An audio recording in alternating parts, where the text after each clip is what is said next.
اللہ تعالیٰ نے انسانیت کی ہدایت کے لیے نبی پاک صلی اللہ تعالیٰ علیہ وسلم کو مبعوث فرمایا اور پوری انسانیت کی رہنمائی کے لیے جو حضور کو نصاب دے کے بھیجا، اس نصاب کو قرآن مجید کہا جاتا ہے۔ قرآن مجید اللہ تعالیٰ کی لا ریب کتاب ہے۔ قرآن پاک نبی پاک صلی اللہ تعالیٰ علیہ وسلم کا سب سے بڑا معجزہ ہے۔ قرآن مجید اللہ تبارک و تعالیٰ کا کلام مقدس ہے۔ ہمارے ہاں قرآن پاک کے ساتھ جو گہرا تعلق مسلمانوں کو پیدا کرنا چاہیے، وقت گزرنے کے ساتھ ساتھ، فتنوں کے آنے کے ساتھ ساتھ وہ گہرا ربط موجود نہیں رہا۔ مسلمانوں کے پاس اسلام کی صداقت کی بڑی ساری دلیلیں موجود ہیں، لیکن جو دلیل قرآن اسلام کے سچا ہونے کی ہمارے ہاتھوں میں ہے نا، کہ اسلام سچا مذہب ہے، جو ہمارے ہاتھوں میں دلیل ہے وہ قرآن پاک ہے۔ وَإِن كُنتُمْ فِي رَيْبٍ مِّمَّا نَزَّلْنَا عَلَىٰ عَبْدِنَا فَأْتُوا بِسُورَةٍ مِّن مِّثْلِهِ۔ اللہ فرماتے ہیں کہ اے لوگو، اگر تمہیں اس میں کوئی شک ہو جو ہم نے اپنے بندہ خاص پہ نازل کیا ہے تو اس جیسی ایک صورت لا کے دکھاؤ۔ وَادْعُوا شُهَدَاءَكُم مِّن دُونِ اللَّهِ، اللہ اور اللہ والوں کو چھوڑ دو اور اپنے سارے حمایتی اکٹھے کر لو، ایک صورت قرآن پاک کے مقابلے کی لاؤ۔ اگر کافروں کے پاس، اللہ کرے کبھی کبھی آپ موبائل چھوڑیں بھی، آمین تو کہہ دیں، یعنی محفل رہتی ہے تو رہ جائے، کوئی اور کام رہتا ہے تو رہ جائے، فوٹو نہیں رہنی چاہیے۔ کیا مطلب، یہ کوئی نفسیاتی مسئلہ ہے کہ اس کو بندہ دماغ پر سوار کر لے؟ اللہ تعالیٰ خوش رکھے۔ ملک میں پہلے بڑے چینل تھے، بڑی مصیبت تھی، چینل زیادہ تھے اور خبریں تھوڑی تھیں، اس لیے جو خبر نہیں وہ بھی خبر بن گئی ہے۔ اب اس پہ بڑی مصیبت یہ ہے کہ ہر بندے نے چینل بنا لیا ہے۔ ساری قوم صحافی بن جائے گی تو باقی کام کون کرے گا؟ اور بھی غم ہیں زمانے میں محبت کے سوا۔ اس پہ تھوڑی سی مجھے آپ موقع دیں۔ اب تو میں نے دوستوں سے کہا ہے کہ جلسوں پہ جانے کی تو ضرورت ہی ختم ہوتی جا رہی ہے، اس لیے کہ جلسے پہ جا کے بھی تو ویڈیو ہی بنوانی ہے نا، تو گھر ہی بنوا کے بھیج دو، ختم ہو گئی بات۔ اللہ تعالیٰ آپ کو خوش رکھے۔ آپ میری بات پر تھوڑی توجہ دیں۔ آپ سے بات کرنے آئے ہیں، ویڈیو ہی دینی ہوتی تو دے دیتے۔ پہلے ماشاءاللہ 4 5 6 کیمرے چل رہے ہیں، یہی کافی ہیں۔ ہم تو زندگی ہی ساری آئینوں میں گزار رہے ہیں، اس لیے حقیقتوں سے پیچھے ہٹ گئے سارے لوگ۔ صبح پہلے لوگ سنت شریعت کے مطابق تیاری کرتے تھے کہ میں اس طرح کا لوگوں جو اللہ رسول کی چاہت ہے۔ اب لوگ اس طرح کی تیاری کرتے ہیں کہ فوٹو میری صحیح آ جائے سارا دن۔ اللہ تعالیٰ سمجھ عطا کرے۔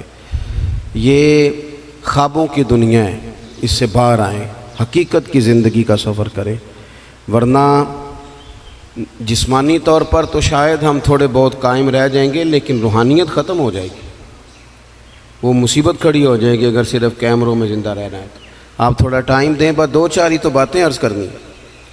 تو ہمارے پاس قرآن پاک سب سے بڑی دلیل ہے، سب سے بڑی۔ اگر کافروں کے پاس قرآن پاک کا کوئی جواب ہوتا نا تو وہ بدر میں تلواریں لے کے نہ آتے، قرآن کا جواب لے کے آتے۔ جواب ختم ہو گیا تھا تو انہیں تلوار اٹھانی پڑی تھی۔ قرآن پاک صداقت کی دلیل۔ ہمارے ہاں ہوا یہ کہ قرآن کے قاری تو اللہ کے فضل سے موجود ہیں، حافظ بھی موجود ہیں۔ ابھی انشاءاللہ صاحبزادہ صاحب کی بھی دستار بندی ہوگی۔ قاری ہیں، حافظ ہیں، عالم ہیں۔ ضرورت ان لوگوں کی ہے جو قرآن پاک سے محبت کریں، جو کسی قاری صاحب سے آ کے کہیں میرا دل کرتا ہے آج آپ مجھے سورہ ملک کی تلاوت سنائیں، میرا دل کرتا ہے سورہ رحمان پڑھ کے سنائیں۔ بڑی اچھی بات ہے، محفلوں میں رکے آتے ہیں، بڑی اچھی بات ہے، سونی بات ہے، لوگ فرمائش کرتے ہیں فلانی نعت پڑھو، لیکن چلو کوئی ایک رکا آ جائے کہ جناب سورہ یاسین پڑھو، کبھی آ جائے، دل کرتا ہے کبھی آ جائے۔ آیا نہیں ویسے ابھی تک، کبھی آیا نہیں۔ آنا چاہیے کہ نہیں آنا چاہیے؟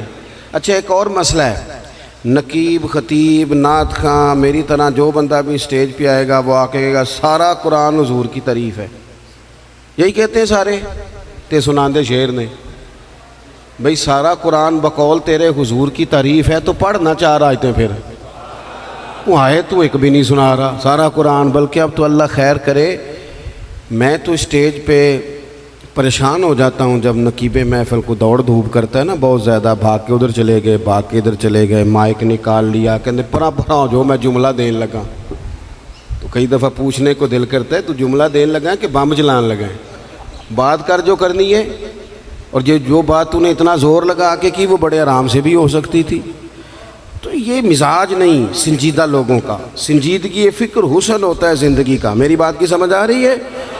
اور یہ اسٹیج والوں کی غلطی نہیں ہوتی، ہم جو سننے سنانے والے ہیں نا، میری ہمیشہ یہ رائے رہی ہے کہ نعت پڑھنا بھی بڑا کمال ہے لیکن اصل تو سننا کمال ہے، اس لیے کہ نعت صحابہ پڑھتے تھے اور مدینے والے محبوب سنا کرتے تھے۔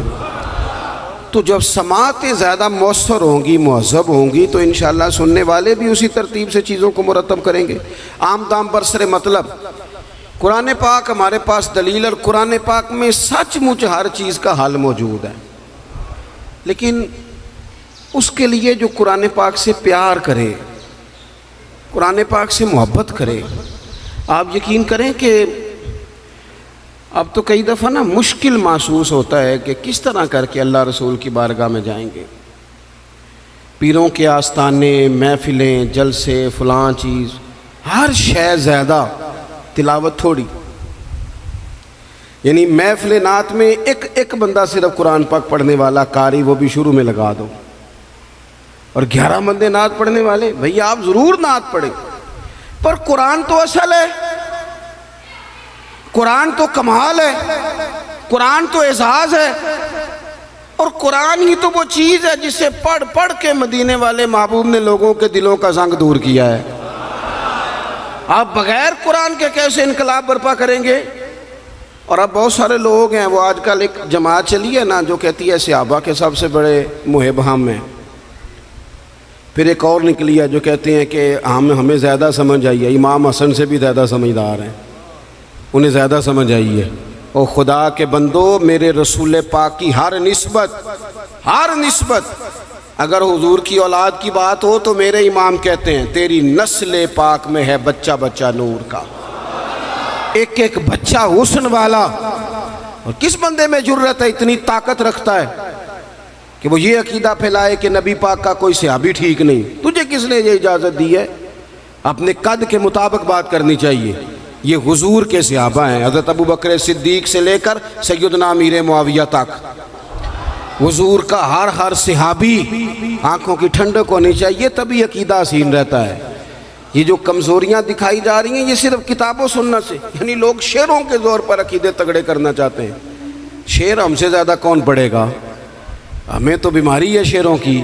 میں سمجھتا ہوں اچھا شعر تو اچھے ادب کی علامت ہوتا ہے، لیکن شعر ہے، عقیدہ نہیں۔ عقیدہ قرآن و حدیث ہے، عقیدہ کتاب و سنت ہے۔ میری بات کی سمجھ آ رہی ہے آپ حضرات کو؟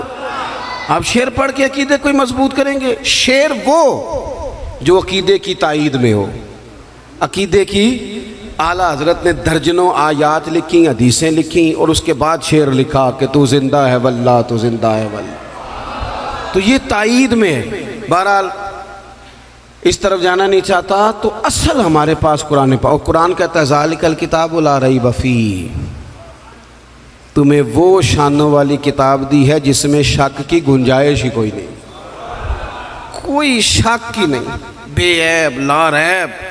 قرآن مجید اپنی ایک الگ تازگی رکھتا ہے، ایک الگ حسن رکھتا ہے، وقار رکھتا ہے۔ اور حضور نے پتہ کیا فرمایا؟ مولا علی راوی ہیں حدیث کے، محبوب نے فرمایا میرا قرآن کبھی پرانا نہیں ہوگا، اسے جب بھی پڑھو گے نا، جتنی دفعہ بھی پڑھو گے نا، جس رنگ میں بھی پڑھو گے نا، جس ٹائم بھی پڑھو گے نا، تمہیں نئی تازگی عطا کرے گا۔ اللہ نے توفیق دی ہے، کئی دفعہ گزرے ہیں، قرآن مجید کے ترجمے اور تفسیر کو دیکھا ہے، لیکن آج بھی جب دوبارہ پڑھتے ہیں نا کسی تفسیر کو، تو ایک ہی آیت نئے معنی دینا شروع کر دیتی ہے، نئے مفاہیم، نیا حسن، نئی جاذبیت۔